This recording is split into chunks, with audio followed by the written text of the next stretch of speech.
Jo, mga chismakers, sa mga mindredos dyan. Siyempre, meron na naman tayong chika for today. Napapanahon nito, kaya makinig kayo. Kayo mga nanay, lalo na mga nanay dyan. So, papakita ko muna kung nasaan ako. Ayan. Exit, fire exit. Ayan, umi-exit. Sa lahat ng mga oras, umi-exit. Yan ang topic natin ngayon, mga Jo, mga chismakers. So, ayan, eto nga. Nandito ako sa exit. Ayan. Tumatakbo sa lahat ng mga responsibilidad dyan, Jo. Jo, nalalapit na naman po ang pagtatapos ng ating taon, magiging 2025 na. So welcome daw natin ang 2025 ng masaya. So ito, medyo mainit-init ang topic natin ngayon. So ito nga, ang sabi nila maghanda. Sa paghahanda ba, ang handa mo daw ay kailangan ay nararapat. Hindi ka daw pwedeng maghanda ng manok. Bakit? Lilipad daw yung swerte. At nila pamakain yan. Diyos ko, may ganyan-ganyan pa sila nalalaman. Paano naman lilipad ang swerte? Paano kasi swertihin kung ikaw mismo ay lumilipad? Lumilipad yung utak mo. Hindi ka nagtatrabaho. Puro lang lumipad-lipad yung mga utak mo. Paano hindi lilipad ang swerte mo? O, di ba? Sabi pa, ito pa. Huwag maghahanda ng isda.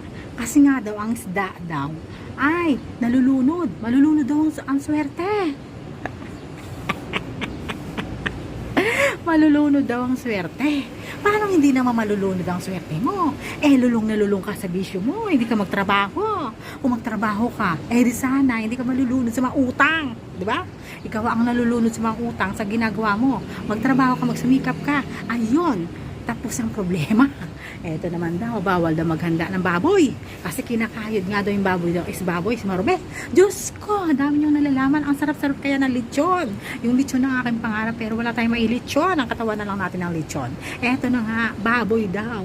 Diyos ko naman, ikaw, tumataba ka na dyan. Nagiging baboy ka na kakatambay. Hindi ka nagtatrabaho, nandiyan ka lang nakahilata.